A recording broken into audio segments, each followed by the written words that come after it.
Okay, Thursday,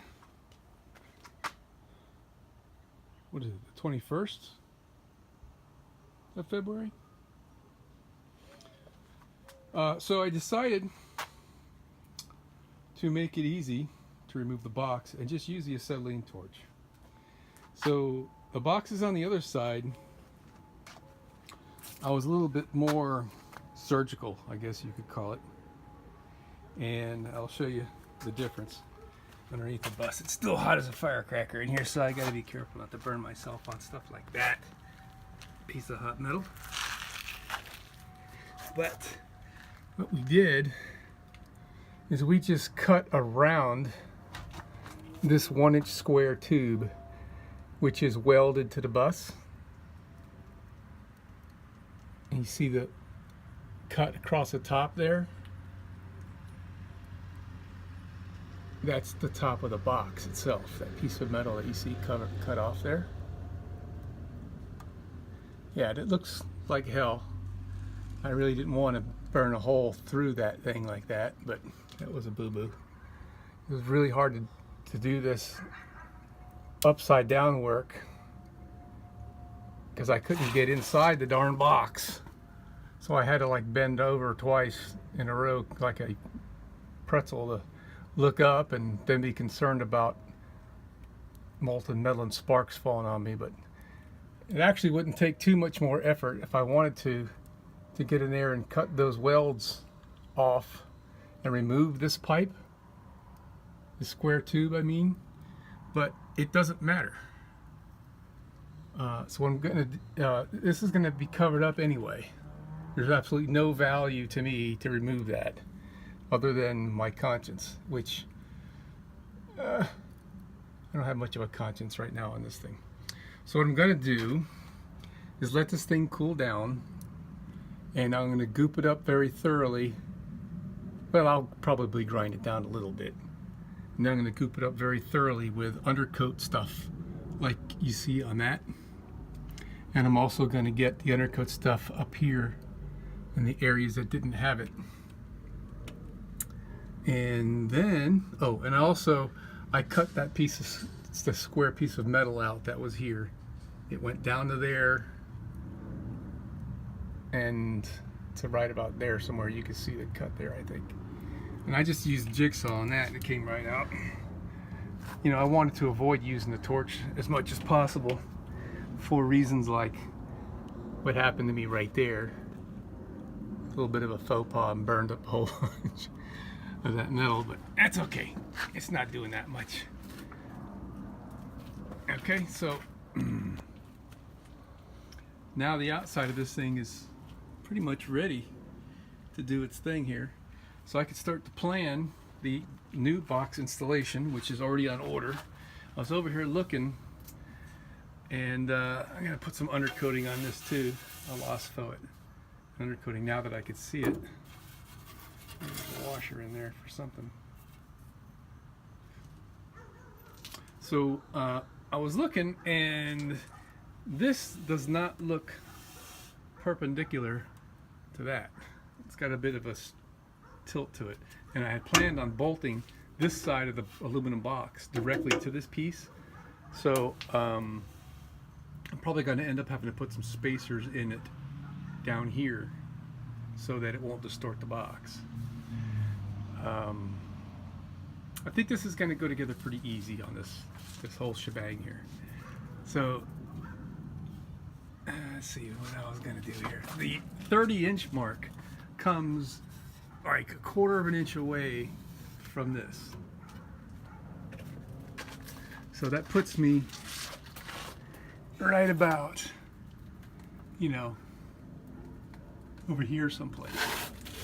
So I just got to fabricate a bracket on this side of the bus. I could make a bracket like I did on the other side and have it attached to the chassis, like a gigantic L bracket, come off the chassis, and then have a leg that comes out at the bottom.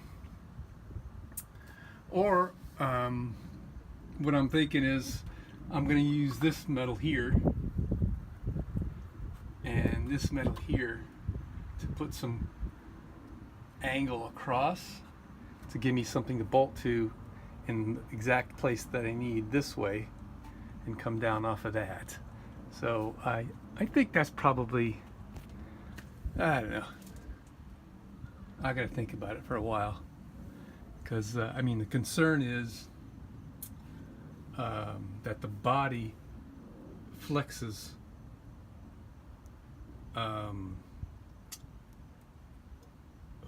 from the frame, and this thing is bolted to the frame right there in the back very rigidly, but the bus body might be, you know, moving in relation to the frame, so then this whole box is going to continually be getting like torqued. So you got to think about that. Hey man, check this out. I have to light my stove, dude. Are you good? Yeah. That's good. I just need to light a cigarette, man.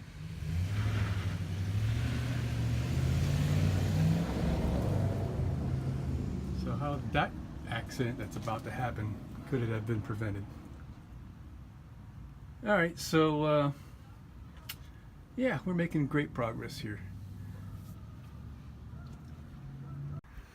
All right, so a little bit of grinding with my carburetor wheel, and I chose to use my cup wire wheel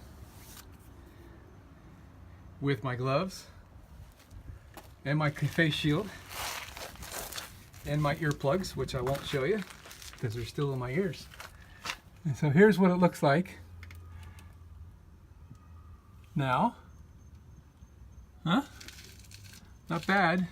I mean, the only real faux pas is that frickin' hole I made. And be nice if I could cover that so it doesn't get full of anything. This hollow thing here. I wonder if I have the ability to do that with I'm just anxious to put some undercoating on here and be done. Once I put the undercoating on, I'm not going to be able to goop that up with anything else. Let me think about this for a second.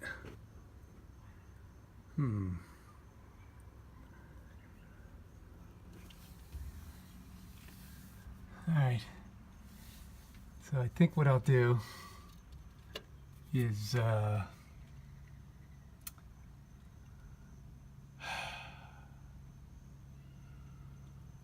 try some of that Gorilla adhesive that I like so much, and just see if I can't goop the whole thing up with it, just so that it's closed. And then we'll do undercoating spray over that. Alright, let's see how that goes. So I forgot to mention this a moment ago. If you recognize this, this was up in the, it was sticking out of there.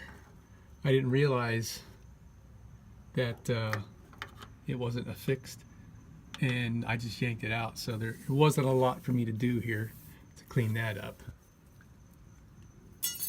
But what I want to show you now is a trick I learned a long time ago, actually from geez, I must have been in my,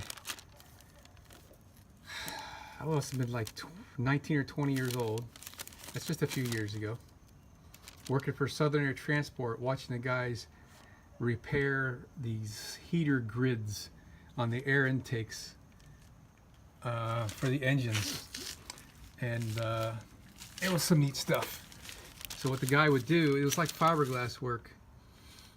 He would cut out periodically in places through this fiberglass and like foam cover, and down into the wires where the heater element was, and probe and find out where the broken part was in the element.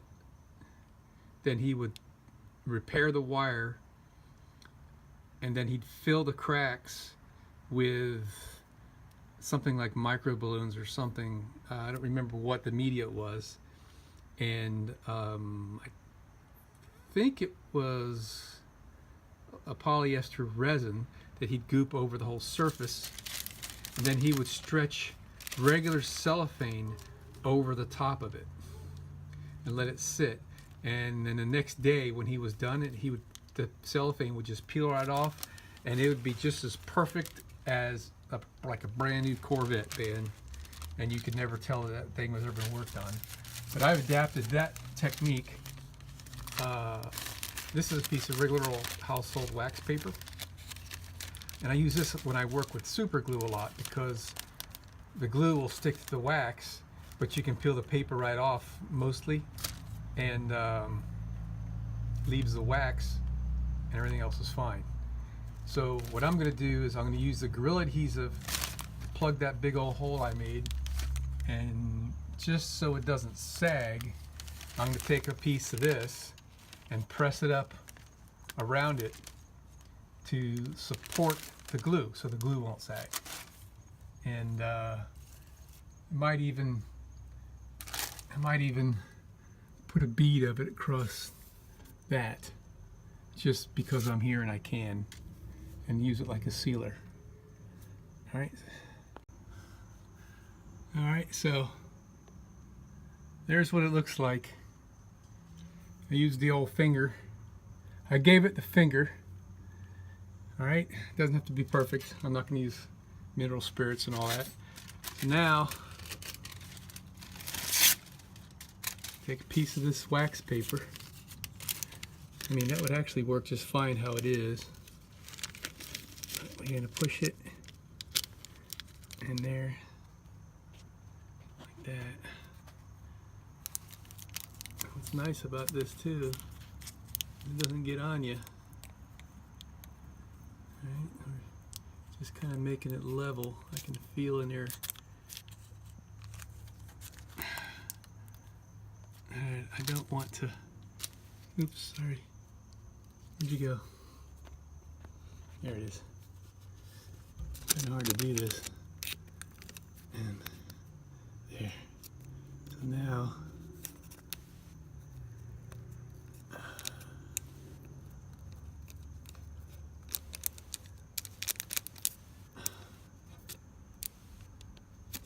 alright, so I'll just let that cure.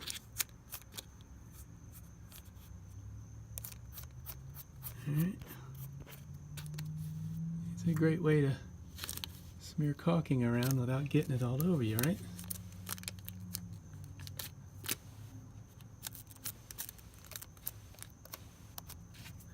You can kind of pull it. Alright. So like, even if the paper tears, I don't care, because it's all like underneath there. But I'm pretty sure once that's cured, wax paper is going to come right off. So for now, let me go ahead and take advantage of what I got going on here with the space being open, and get some. I probably should OSFO that rust, but we're going to start squirting some undercoating, and that way it'll have all night to dry. So we got that area to do. Back to about there. Alright. And then I want to put some around there. And then notice last night above the battery doesn't have any of it. And you know what kind of sucks is I had this battery box out, and what a pain in the ass that is. You gotta take the batteries out, the battery tray. I talked about that yesterday when I was discussing how I made this lock and pin. But I wish I would have thought about spraying the undercoat up in there when I had the battery box out. So I'm going to do my best to squirt some in there. So, oh yeah, you can see that little rectangular piece of metal. I put that in there. That's got 2 bolt holes in it with threads, and that's where the seat belt attaches. So what I did is it's got 1 hole in the middle with a bolt in it, so it's bolted from the top to hold it in place, and the black gunk around it is polyurethane sealant. There's actually 2 things that I did like that. Where's the other one? I know that's not the only one. Where'd it go? Hold on a second. Is it back in here? Yeah, it's back here. I won't be able to get my camera in there to show you. But anyway, trust me, it looks just like that one, but bigger. And the one back here is the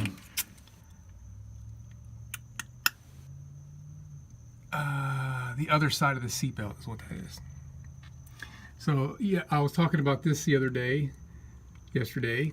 Number 4 spot right there is where there was once a fuse on this whole thing, one fuse, and the left side nut right there is the output from the fuse, and all the right side, that's got power from this junction here, and all unneeded, because they could have just ran the thing back, ran the wire over right to the battery where there was an empty spot. So yeah, there you go. So I guess I'll just try to spray some of that stuff back up in there tonight while this space is open. I should get the box in a week or so. So I guess, yeah, also for now, I guess this is gonna have to go like, this is the water condensate drain for the air conditioner that's behind the driver's seat. The rear air conditioner behind driver. I guess you call that the midship air conditioner. That's gonna have to go there. It used to hang down right here, but now the box is gonna be here. So yeah, I gotta do some soul searching to figure out how I wanna do this bracket on this side to hold the box. There's some giant bolts right here, but I'm pretty sure that's like the transmission mount. I ain't gonna mess with those things. So there's a fairly substantial piece of steel right there. It's got some giant bolts on the side of it there. I don't think I'll use that. I guess the best thing going is that bracket up at the top. And this brace down here is also plenty rigid to do something with. It's very strong. Actually, I used a bracket similar to that on the other side of the bus. No, this side of the bus. Back there, that's holding up the rear air conditioner framework that I made. So, I guess. Alright, I gotta think this through.